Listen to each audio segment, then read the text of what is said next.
இந்த உலகத்தில் வந்து நீங்கள் எதை எடுத்தாலும் ஒன்றை விட ஒன்று பெட்டராக தான் இருக்கும்.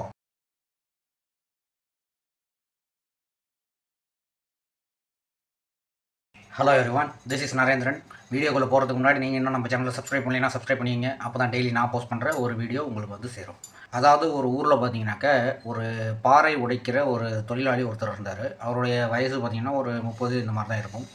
அவர் என்ன தான் வந்து கஷ்டப்பட்டு உழைச்சாலுமே அவருக்கு வந்து சம்பாதிக்கிற பணம்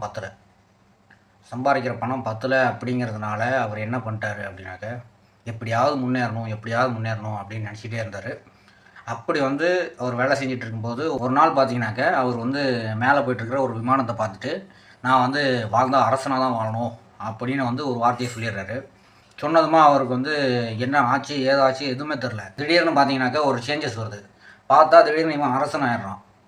எப்போனாக்கா ஒரு மாதத்துக்குள்ளாரே அரசனாக மாறி இல்லாத பணம் இல்லை, பேலஸு எல்லாமே இருக்குது. ஓகேங்களா? இவனை சுற்றி எப்போ பார்த்தாலும் இவனை சுற்றி ஆட்கள் இருக்காங்க, எல்லாருமே இருக்காங்க. பட் ஆனால் வந்து பார்த்திங்கன்னா இவங்கிட்ட ஒரே ஒரு விஷயம் இல்லாமல் இருக்குது. இவன் வந்து பக்கத்தில் போயிட்டு யார்கிட்டையும் பேச முடியல. கேட்டால் செக்யூரிட்டின்னு சொல்லிட்டு கூட வந்துடுறாங்க. கேட்டால் த்ரெட்டுன்னு சொல்லிட்டு உங்களுக்கு த்ரெட்ஸ் இருக்குது சார், அதனால் வந்து நாங்கள் உங்க கூட வந்து தான் ஆகணும். பர்சனலாக எந்த விஷயமும் யாருக்கிட்டையுமே ஷேர் பண்ண முடியல. அதனால் அவனுக்கு வந்து அந்த விஷயம் பிடிக்கல. அது இல்லாமல் கொஞ்ச நாள் போச்சு. மக்களெல்லாம் பார்த்தீங்கன்னாக்க வெயில்னால பயங்கரமாக கஷ்டப்பட்டுட்டு இருந்தாங்க. வெயிலில் கஷ்டப்படுற மக்களுக்கு இவன் வந்து உதவி பண்ணான். இருந்தாலுமே என்ன ஆகிடுச்சு அப்படின்னாக்க என்ன தான் நம்ம அரசனாக இருந்தாலும் வெதரை வந்து கட்டுப்பாட்டில் நம்மளால் வைக்க முடியாது அப்படின்னு சொல்லிட்டு ஒரு ஃபீல் பண்ணுறான். உடனே வந்து இந்த சூரியன் தானே எல்லாத்துக்கும் காரணம் அப்படின்னு சொல்லிட்டு நான் சூரியனாக மாறணும் அப்படின்னு சொல்லி கற்பனை பண்ணுறான். உடனே வந்து பார்த்திங்கன்னா கொஞ்ச நாளில் அவன் சூரியனாகவே மாறிடுறான். எல்லா பக்கத்துலேயும் பார்த்திங்கன்னா வெப்பத்தை வந்து கட்டுப்படுத்துகிறான். ஓகேங்களா? அப்படி அவன் போய்கிட்டே இருக்கும்போது கொஞ்ச நாள் ஆகுது.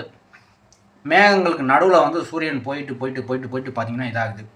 மேகங்களே வந்து நம்மளை மறைக்குது, சூரியனையே வந்து மேகம் மறைக்குது. அப்படிங்கும்போது அப்போ அந்த மேகம் தான் பெருசா அப்படின்னா நம்ம சூரியனுக்கு பதிலாக மேகமாக மாறிடலாமே அப்படின்னு சொல்லிட்டு அவன் என்ன பண்ணுறான், நான் அந்த மேகமாக மாறணும் அப்படின்னு நினைக்கிறான். மேகமாக மாறிட்டு பயங்கரமாக அங்கேயும் இங்கேயும் வந்து காற்றடிச்சு பெரிய பெரிய மரங்கள்லாம் கீழே வந்துச்சு இல்லையா, அது எல்லாத்தையுமே பார்த்தீங்கன்னாக்க இவன் கட்டுப்படுத்துகிறான். எல்லாமே ஹெல்ப் தான் பண்ணுறான். இப்போது ஒரு மலைக்கிட்ட போகும்போது பார்த்தீங்கன்னாக்க இவனுடைய ஃபோர்ஸுக்கு அந்த மலையவே நவுத்த முடியல. என்னடா இது, நம்மளை விட அந்த மலை வந்து பவர்ஃபுல்லானதா அப்படின்னு சொல்லிட்டு இவன் திங்க் பண்ணுறான். உடனே வந்து நான் அந்த மலையாக மாறணும் அப்படின்னு சொல்லிட்டு மலையாக மாறுறான். கொஞ்ச நாள் வந்து நல்லா போகுது. மக்கள்லாம் வர்றாங்க, சந்தோஷமாக என்ஜாய் பண்ணுறாங்க. இன்னும் வந்து நிறையா புது புது பழங்கள்லாம் அவனுடைய காடுகளில் விளையுது. அதை எல்லாத்தையும் மக்கள் சாப்பிட்டு நல்லா சந்தோஷமாக இருக்காங்க. ஆனாலுமே பார்த்திங்கன்னா சிலர் வந்து என்ன பண்ணிட்டாங்க அப்படின்னாக்க மலைகளை வந்து தோன்றோம், நாங்கள் வந்து பராமரிக்கிறோம் அப்படின்னு சொல்லிட்டு நிறையா வந்து சேதம் பண்ணாங்க மலையை. அதனால் அவனுக்கு என்ன ஆகிடுச்சு, இந்த மலைகள் தான் மிகப்பெரிய சக்தி வாய்ந்ததுன்னு நினச்சிட்டு இருந்தேன். பார்த்தாக்க என்னடான்னா நம்மளையே வெட்டி எடுக்கிற அளவுக்கு ஒருத்தன் இருக்கிறாங்களா அப்படின்னு சொல்லிட்டு இவன் யோசிக்கும் போது தான் தெரியுது, இவனே முன்னாடி வந்து அந்த பாறை உடைக்கிற வேலையில் தான் செஞ்சிட்டு இருந்தான். சரிங்களா?